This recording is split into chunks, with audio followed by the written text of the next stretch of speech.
Hello out there in YouTube land. This is Morris Man, and as always, I thank you for coming and viewing my channel. Today I'm going to do another special video, and one of my, favorite sayings is, the more you know, the better off you are. Knowledge is king. And another one of my favorite sayings is, I wish I would have known what I know now then. So what I'm going to try to do, attempt today, is give a little more insight on the music business. And when I say music business, that's what I mean, the business aspect of it. Because most of us, we concentrate on the talent aspect, which is fine. You work on your craft as a rapper or a singer or a musician. But it's very important also to know the business aspect of the business that you're trying to become a part of. I've been a part of the music industry off and on for the past 30 plus years in the capacity of songwriter, musician, manager, producer, you name it, I've done it all. And what's really important is knowing the business aspect. And I'll give you a good example of that. The very first contract that I was given, the company that gave it to me, the record company, which I won't give out the name or mention the name, I'll just say this. At that particular time, Ice-T was on a label. He was the biggest selling artist on the label at the time. So I came in as a, writer for a rap group. It was these two guys that I knew from the neighborhood. They were pretty good rappers. I put the music to the raps and did the production. So we submitted it to them in the demo form on a Monday. And like Tuesday evening, I got a call from the guy that submitted it for me, another childhood friend. And he said, these guys are excited about signing you guys. They like what they heard. So we got excited and we went down there. Long story short, we were given a contract, and the contract was kind of hard to read, which is standard. They try to give you stuff to trip you up. So if you don't understand it, you just sign it. Hopefully that's what they're expecting. So we took this contract to a music attorney, which was very hard to find at that time in Chicago in the 80s, a music attorney. Wasn't in the yellow books or the yellow pages, so we called a couple of people that was a part of the industry already, and they gave us a couple of names. So we called the guy, came down, he read the contract, and he circled out 3 areas in the contract that we need to negotiate. And here is one that's really important. And this is basically the breakdown of that contract. If we made money if we made money with the company, the record company, and we took some of that money that we made from that venture and said, hey, I'm gonna open up me a Kentucky Fried Chicken franchise. Since I've made me some money here, I could take some of that money and make me some more money over here.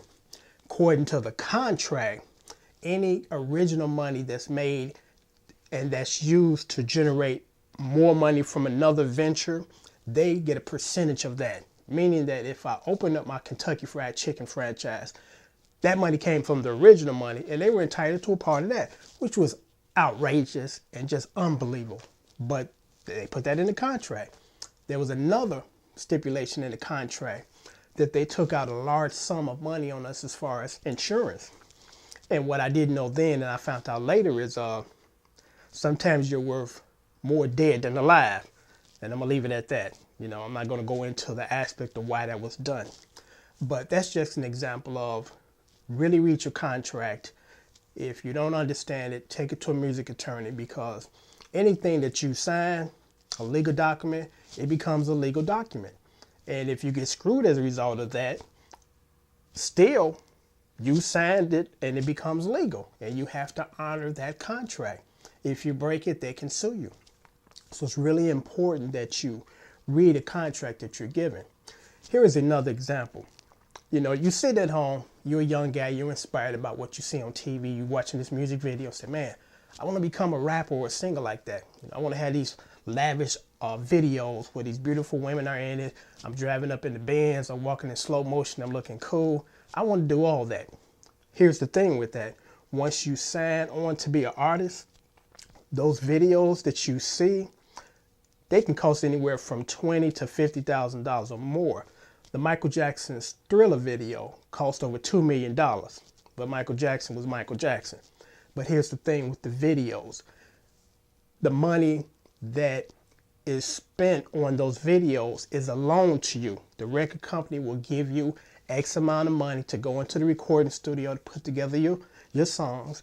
They will allow you some money or give you some money to set up your videos and do your videos. It's a loan, and I stress it's a loan, meaning that once you start to sell your product, your CDs, that the money that they gave you up front was a loan and they expect that money back. So if your video costs 50 grand and your studio time costs you $50,000 to $75,000, all that money has to be paid back when you start to sell records. So you hope that you sell more records than what you are in debt. And here's the thing also, most artists, newcomers don't do it. What ends up happening, because you see a guy that comes on to the scene, he has a big hit, sells some good amount of records, and there's no second CD. And you ask yourself, what happened to that guy? I like the song that he put out. The video was cool, so where is he? This is where he's at. He didn't sell enough records or CDs to pay back the record company, and the record company will not let you put out another CD till you finish paying them off from the loan, from the videos, from the studio time. These are things that young, inspiring entertainers need to know, the business aspect of music. Because if you don't know that, or someone is not in your corner as far as an accountant or somebody kind of overseeing your career like your manager, you can get screwed really, really bad. The music industry is one of the most ruthless legal industries in the world. Trust me on this. So you want to be prepared business-wise, legal-wise, to know what you're getting into, because it could be a really bad situation. Because again, going back to the example about the rapper or the singer that sold the records, no second CD. In order for him to do the second CD, he has to pay the record company off from the advancements from the videos and for the studio time. And if you don't do that, you can't put out another record or CD. So you say to yourself, you're thinking, okay, well, I just go to another record company. You can't do that because you still got a contract with the original record company, and no one's going to buy your contract out until you most likely deal with the issues that you have with your original record company. There are some exceptions that the company can see the potential in you, and they will come in and clean up the mess, pay off your record company, and grab you and put you on board on their record company. But that's not the norm. The norm is you have to end up paying off what you've accumulated before you can move forward. So I think it's really important that you understand that there is a business aspect of the music, and you need to know that, because if you don't, they take advantage of you. Again, the music industry is one of the most ruthless industries in the world. Another example, and this is a sad example, the majority of the Motown legends, part people or part of like the Supremes, members of the Supremes, one person in the Supremes actually died on welfare. Now the Supremes sold millions of records and actually still selling millions of records. But back then, Berry Gordy was not paying a lot of royalties, and that was just the standard practice, not singling him out. But, that was just a part of the industry where they got the majority of the money. And, you have to be careful. Fortunately, there has been improvements in that era in the music industry, but even still, to this day, it's still a ruthless industry.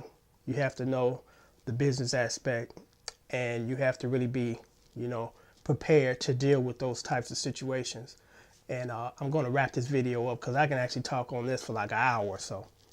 But anyway, hopefully this has been helpful to you to know the business aspect of the music business as well, because if not, you could be in a situation that might take a decade to clear out and be able to move forward in that industry. So if you have any comments, questions, leave them down there and I'll get back to you, see if I can do it to help you, because again, knowledge is king. If you know something ahead of time, you can head off the issues that it might cause from the fact of not knowing. So I thank you again for viewing my channel and my video.